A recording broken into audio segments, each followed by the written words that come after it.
Philippine news, ships collide, dangerous new drug, travel, weather, and much more. Bad breaks in Bahol.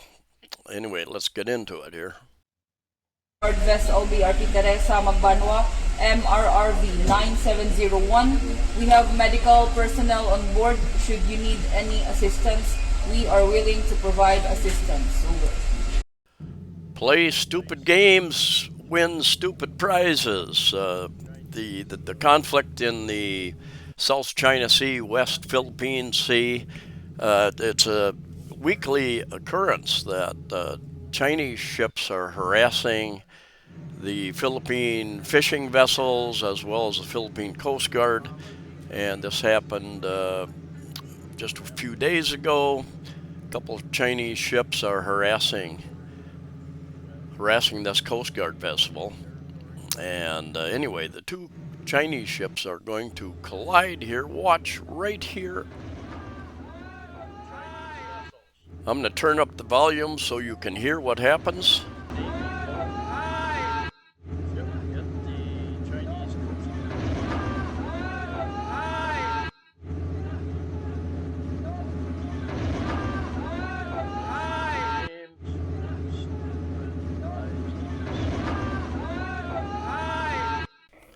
I took those videos off the Philippine Coast Guard site, and yeah, here's a picture of I think the Chinese Coast Guard vessel, and this is the front end. It's supposed to have a pointed end there, and did some major damage.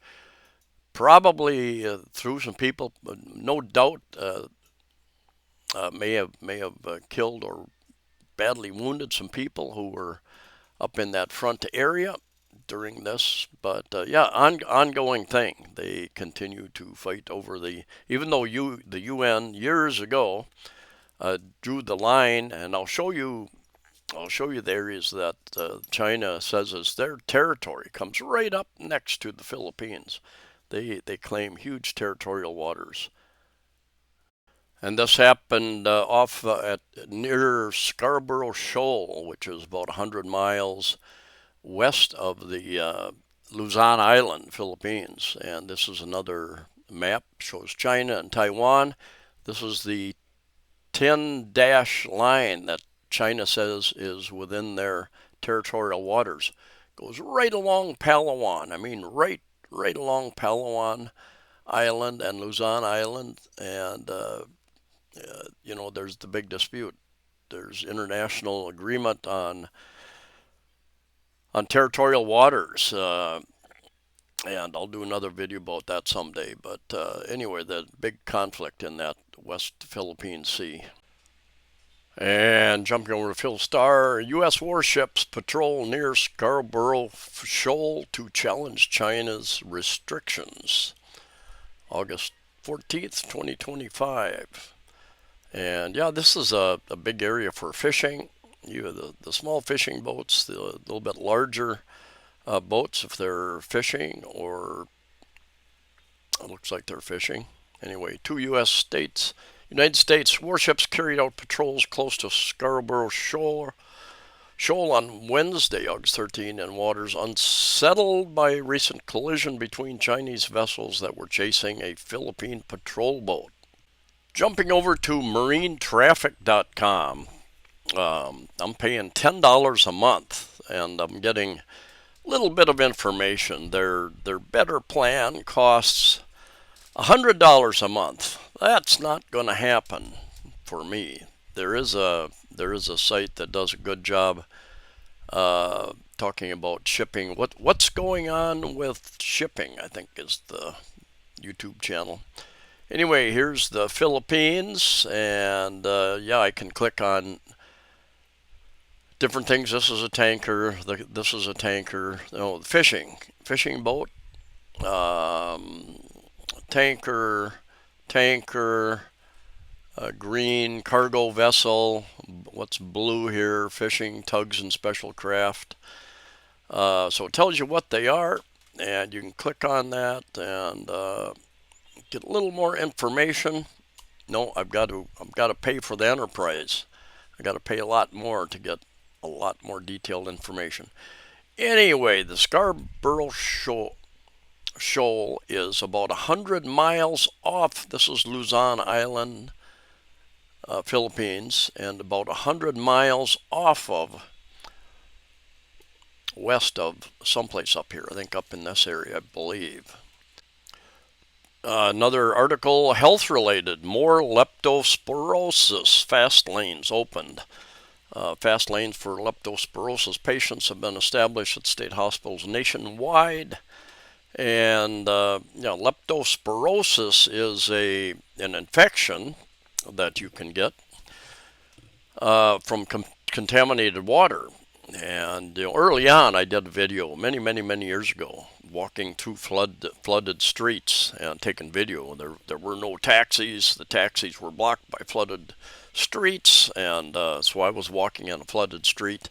And several people warned me about this, especially if you have any injuries, cuts and that type of thing, and you get contaminated water into those, you get this leptospirosis. You can, and fortunately I never did. And I've walked through flooded streets a number of times, but it's pretty serious, and people who have waded through floodwater should visit a health facility to prevent infection. I'm not quite sure. Be interesting. They don't say, some of these articles, they kind of leave you hanging.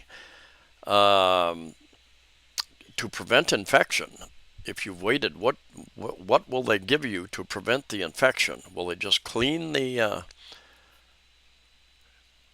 wound that you have? I'm not sure. I wish they would have more details in these articles. Is it something you can do yourself? The DOH said emergency room bed capacity at Rizal Medical Center has been increased to accommodate leptospirosis patients. And this next story, nearly half of inspected Bohol vehicles have brake issues. That's enough to scare you. And this from Cebu Daily News. Cebu Island here, Bohol Island here. Very popular, especially down here, Panglao Island. They've got an international airport down here, big diving, scuba diving area, snorkeling area. Anda Beach, White Sand Beach up in this area, a number of other cities around here, popular. Anyway, let's get into the article. The Vehicle Inspection Centers Operators Association of the Philippines is raising the alarm over the condition of many Bohol vehicles. From January to July 2025, Bohol's accredited private motor vehicle inspection centers inspected a total of almost 31,000 Bohol vehicles. Of these, 45% were found to have faulty brakes, a defect that could cause serious accidents if left unchecked. Wow.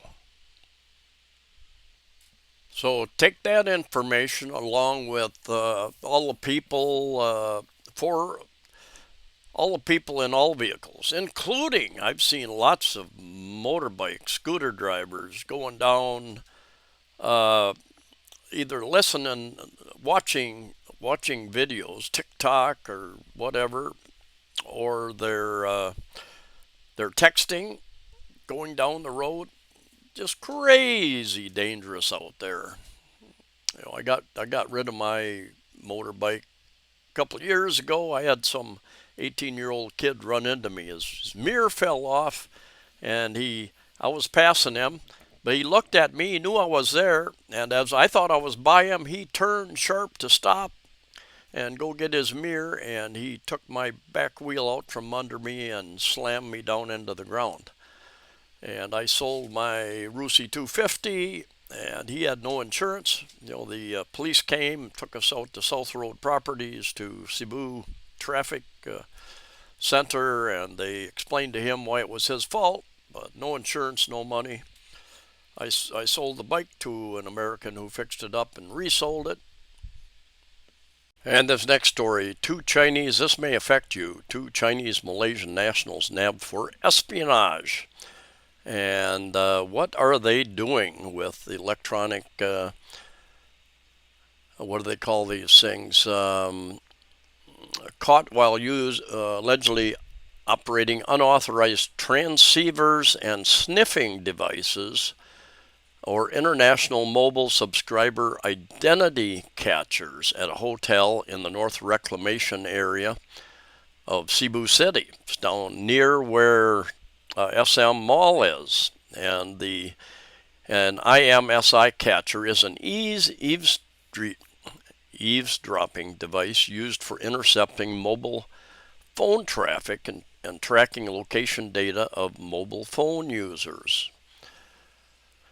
The rest stemmed from information received by the Cybercrime Investigation and Coordination Center, and it's illegal to use the illicit transceivers. They can pick up your cell phone information, personal information. Seized from such suspects were laptops, antennas, and modular setups. So anyway, that's ongoing investigation. But yeah, why are they trying to collect your personal? It's like a cell tower basically. They like a cell tower receives and transmits all your cell phone information, and they're setting up and they're trying to receive that. Are they looking for one particular person, or are they trying to steal personal information from many people in an attempt to use it to defraud them, to access bank accounts, Gcash, different things like that? Boy, crazy. Would using a VPN help in that case? I don't know if it would or not. Next story. Have you been to Balayan Island? It is a very popular tourist destination. It's an island just off the northwest side of Cebu Island, and you take a ferry over there. They have had air traffic in there a couple different times over the years, but I think just there wasn't quite the demand to keep it up. I think they've shut down the latest attempt to have air traffic flying in there. If somebody knows different than that, let me know in the comments. This is from the Freeman DENR Flags Resort Project in Santa Fe for ECC, environmental, basically. And yeah, this is real nice beach type area out here. And the first high-rise hotel condominium, I think resort hotel, I believe, being built there. The problem is there are laws up in this area that say you can only build about 10 meters high, about 3 stories high. Now, I'm not the math wizard, but looks like that's a lot higher than 3 stories to me, and there's a lot of outcry, a lot of people complaining. Anyway, the Department of Environment and Natural Resources has flagged the high-rise resort in Balayan Island for violating its environmental compliance certificate, having exceeded the height restrictions. How did they ever get it built that high? How did they ever get the approval for all that type of thing? Project known as Stria was approved for only 3 floors in its ECC, but has already reached 11 levels. The building stands along the white sand shores of Santa Fe, a protected wilderness area. And I don't know, they've got a town there, but it was, I think all of the islands in that area are considered wilderness area, although huge population throughout that area. So not quite sure how that gets called wilderness area. Structures in protected areas cannot exceed 10 meters from the natural ground line, about the height of a 3-story building, and must not obstruct natural landscape. So anyway, that's something. I think they've halted construction. Halted construction on this project, and some see it as a welcome development. A lot of people see it as an eyesore and not welcome on Balayan Island. What do you think? Let me know in the comments. And some good news for people with the U.S. Currency anyway, USD, United States, this foreign exchange rates. This is listed on the Philippines News Agency. They are not exactly always up to date. Usually, I think they change their thing about once a day or so. Anyway, United States, USD 57.514 pesos to a US dollar. Now, when I came in 2015, it was 48.5, so almost 10 pesos more, 9 pesos more, 9 pesos more, and that adds up uh, if you're changing 1,000 US dollars. Um, the bad thing is that inflation, especially if you're buying imported goods, imported food and other imported goods with the various taxes and customs and VAT, value added tax that goes on various things, inflation, especially on imported goods, takes a big chunk of that advantage away. And Japan, United Kingdom, Hong Kong, Switzerland, Canada, 41.74. Singapore, Australia, a lot of my Australian friends, 37.2. Thailand baht, some of my friends come from Thailand. European Union, 66.55 almost. And jumping over to weather, Habagat continues to dampen the Philippines. Southwest monsoon, or Habagat, I'm probably saying that wrong, will continue to bring rains in most parts of the country. And we've got the last few days mostly cloudy skies. Once a day, it will rain, sprinkle, rain hard for 20, 30, 40 minutes, something like that. Flood a few streets that are accustomed to being flooded, and everything will go back. People go back to whatever they're doing. Anyway, got a nice breeze. For the last week, I've had my windows open. A nice breeze coming through here, about less than 30 degrees Celsius, around 81, 82 Fahrenheit, I think. Humidity about 70%. I'm comfortable. I do have a little bit of a fan blowing on me. I've got a breeze, but I've got a little additional fan blowing on me. Very comfortable. My electric bill, my May bill came out in March, April, May. My May electric bill that I paid in June was 7,200 pesos. And at 56 pesos to the US dollar, that's 128 US dollars. My next bill, the next month, dropped back to 5,200. And my next bill I just got, and I will pay in a couple days, few days here in August, from July is 4,200, about 4,200 divided by 56, $75. So not quite less than half, but makes a big difference, the temperature. May is usually the hottest month of the year here in the Philippines. And jumping over to the Manila Bulletin, Tory urges smokers not to try Tuklaw, orders intensified drive versus smugglers. Do you know what that is, Tuklaw? I don't. Warn smokers against trying the viral Tuklaw cigarette as it vowed to intensify the campaign against individuals and groups that are allegedly trying to distribute it across the country. The cigarette has already been included in the operations against smuggled cigarettes and even in anti-illegal drugs operation. In fact, Tory said at least people were already arrested in the aggressive drive since the viral video of the effects of the cigarettes, wherein several teenagers were seen manifesting seizure-like symptoms characterized by brief shock-like body jerks and twitches after smoking Tuklaw. Doesn't sound like a good idea.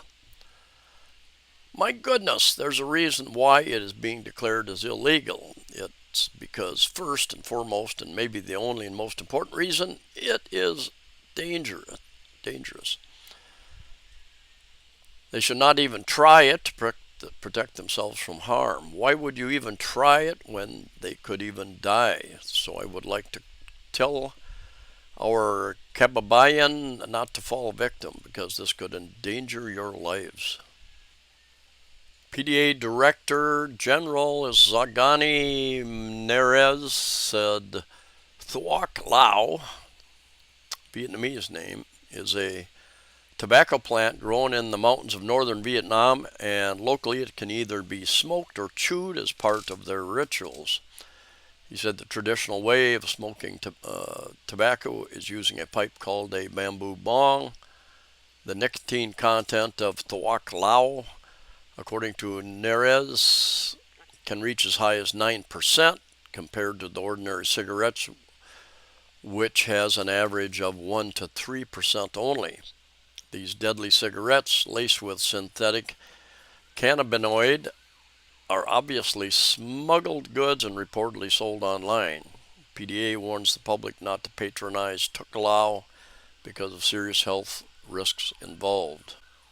Be also wary of individuals who practice shotgun smoking or forcibly blowing Tuklaw fumes into another person's mouth, who then inhales it.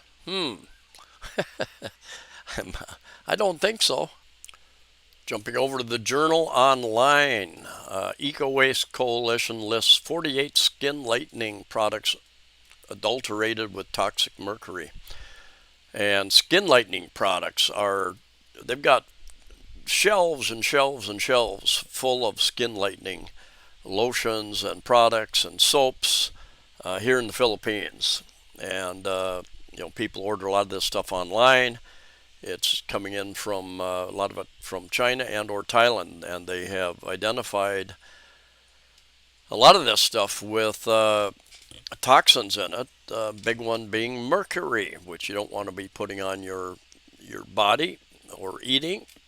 I remember when I was a kid, we would, on a rare occasion, we would get some mercury from remember the old mercury thermometers? And if they would break, this cool silvery little substance would come out of here, and we would take it and rub it on like dimes, coins, and take it to the local store and hand it to the people. And they say, "Oh, what?" They would wonder if it was real, because it was slippery and shiny, and so we're all touching this mercury.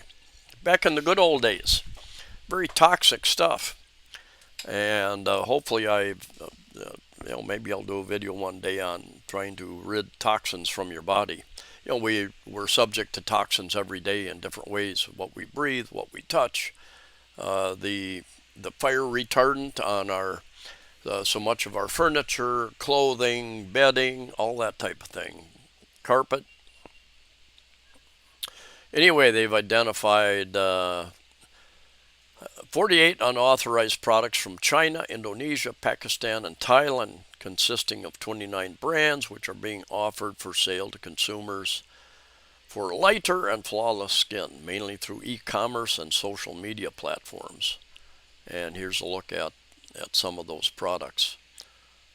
So yeah, just crazy. This looks like teas here that would have mercury in it. And here's a list. If you want to stop the video and read through this list: China made, Indonesia made, Pakistan made, Thailand made. And this next story from the Sun Star: BSP orders e-wallets to remove online gambling links within 48 hours. And gambling is a big thing here. Online gambling, a year or so ago, they shut down, they attempted to shut down, they made POGOs, Philippine Offshore Gaming Operators, illegal, primarily operated by Chinese here. And when Duterte was president, he welcomed them, he helped expand them, promoted them in order. It was income for the government coming in, but the pogos were found to be involved in all sorts of illegal activities, loan sharking, prostitution, kidnapping, all sorts of drugs, illegal drug, and other things, and a lot of them left. In fact, I think in the past year, 2024, I think there was like 1.5 million, more than 1.5 million less Chinese, what they call tourists, but I don't think they were really tourists. They were working in the pogo industry. Um, so anyway, e-wallets are like Gcash, and that's Globe. That's I think attached to the company Globe here.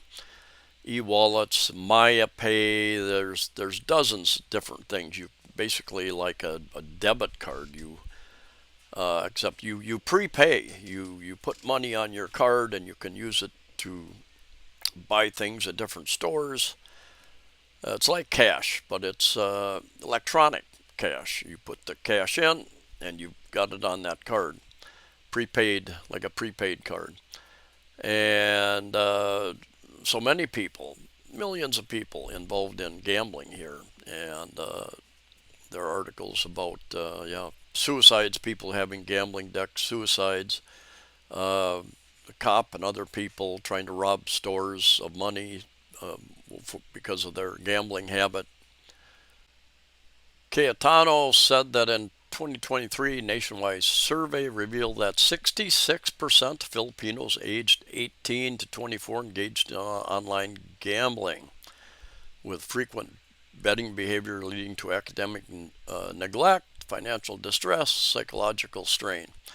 And I have talked with my girlfriend about this, and in no uncertain terms said if I find her gambling, a little bit, I took her out to New Star. She'd never been in a casino before. Took her out to New Star when they had a soft opening, a year or so ago, something like that, and she found it kind of intriguing. And she actually walked out of there with a little more than what I gave her, but which can be a big hook for a lot of people. Uh, and then they get in deeper. I lived in Vegas for many, many, many, many years, and I wasn't a gambler, but I had friends who were. They always claimed they were ahead, but they never had any money. Interesting how that works out, because they count it when they win it, they count it, but they never count how much they're putting in. And you watch. There's lots of videos about Vegas now that I've watched here in the last few weeks about so many fewer people going to Vegas for a number of reasons. Vegas has become so greedy, you might say. The casinos, they're charging, they're cutting the odds, making it more difficult to win there in a lot of their areas, and then they're charging what they call resort fees up and above your hotel fee. What they call a resort fee for using the pool, and sometimes even the pool isn't even open, but they're still charging a high resort fee for that. So they're losing. Apparently, they're losing a lot of their customers. A lot of other options around the world and in the U.S. Anyway, this is not an isolated case. There are other reported cases of individuals who have taken their lives because they were buried in debt. And Cayetano said that in 2020 the country's gross gaming revenue reached almost 13 billion. In 2021, 16 billion. In 2022, 30 billion. That 2023 doubled to 58 billion. 2024 tripled to 154 billion. So that's the income we get from gambling. Is it worth it? Is that, I don't understand that. Is that the government getting that money, or is that the companies giving? How many young people lose? How many families do we sacrifice? How many lives are worth the extra revenue to the government? Okay, so that's revenue to the government, and I'm not quite sure how they they get that revenue, the online gaming, how they're taxing those gaming companies, but apparently they have a way to do it. This is interesting. Plans underway for MCI, Mactan Cebu International Airport, third terminal. They've got a domestic terminal, and which used to be the only terminal, used to be international and domestic. A couple of years ago, maybe 4 years ago, the second terminal, the international terminal, is now there. And they're going to do a third one, apparently. So they're creating a master plan for a third terminal aimed at improving. So, yeah, they're trying to, let me get down here, tourist hub. While business travel in Philippines is dominated by Ninoy Aquino International Airport, NAIA, Neri said he would like to position Cebu's airport as the country's primary tourism hub by 2030. And yeah, that's a good idea. I've flown in and out of Manila one time, and I would try to avoid it. It is, I think, rated as one of the airports with the least on time in and out of there, quite congested. Number of different issues. I think it's improved in the 10 years that I've been here, from what I've heard. But anyway, he explained that Cebu's central location allows it to be within 1 hour flight from 90% of the country's top tourist destinations. Another good reason to come directly to Cebu, and more direct flights are coming into Cebu City, Mactan Island. In March 2025, Mactan Cebu International Airport was named Best Airport in Asia Pacific in the 5 to 15 million passenger category at the Airport Service Quality Awards, based on passenger satisfaction surveys. 4 months later, July 2025, global aviation rated firm Skytrax ranked MCIA as the seventh most improved airport in the world, recognizing significant enhancements in customer service and operations. Cool.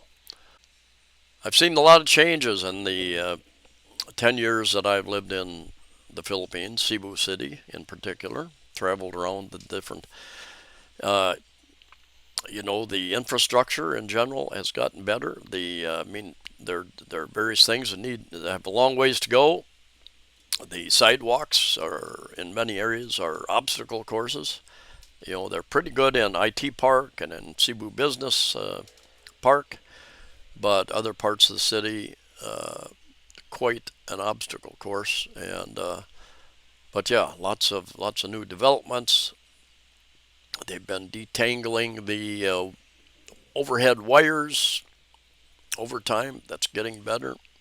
Resurfaced some of the roads. Still got a long ways on some of the roads to go. Internet coverage has gotten much more reliable and much better than when I was here the first 3, 4, 5 years. Internet coverage and the reliability of my internet and cellular coverage, much better. And last but not least, from CDN, Cebu Daily News, Argao, which is on the south of Cebu City. You can see it on the map, that white area.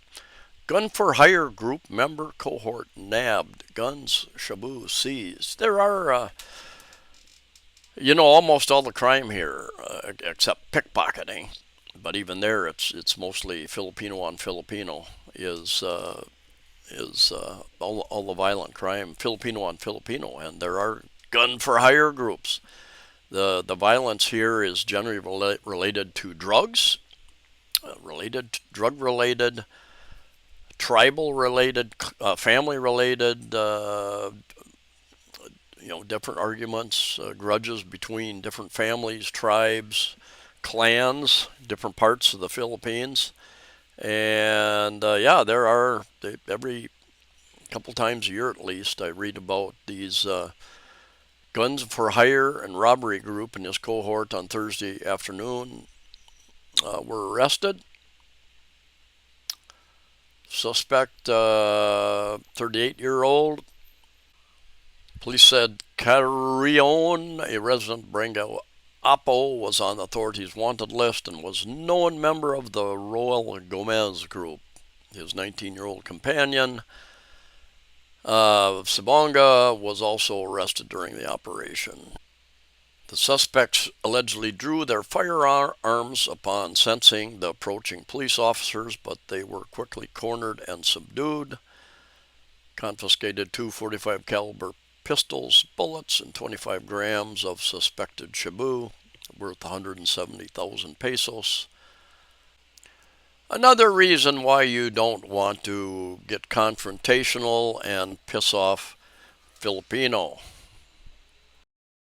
And a little bit more information on weather and travel. You know, here in the Philippines, we are affected, like any place in the world, you're affected by storms and the occasional flooding, that type of thing. Because we have so many islands and a lot of the transportation is by ferry, you know, when the winds come up and the waves get to a certain level, they shut down ferries, different parts of the that are being affected by that. Uh, so Luzon, northern Luzon in particular, generally has more impact from storms and typhoons, and we've had a very mild 2025 so far with I think only a couple of named storms, and usually uh, I'll put a link at the end of this video to one of the videos I did about weather and storms, typhoons, and anyway, yeah, it's been pretty mild. But you don't need a typhoon. Typhoon is wind speed primarily, but we can get a lot of wind, not typhoon category, but and waves, and it's big enough that they shut down certain ports. I had a friend, his helper was coming from Camotes Island, which is part of Cebu province, the other day, and they shut the ferry down for a day because of the waves. And so it can disrupt your travel. Air travel occasionally is delayed, different parts of the Philippines as well. So, but generally you can plan on making your destination on time. So those are those occasions that can disrupt. So you make plans for those kind of things. Have enough cash with you. Anyway, thanks for coming along. Safe travels to you all, and we'll see you in the next video.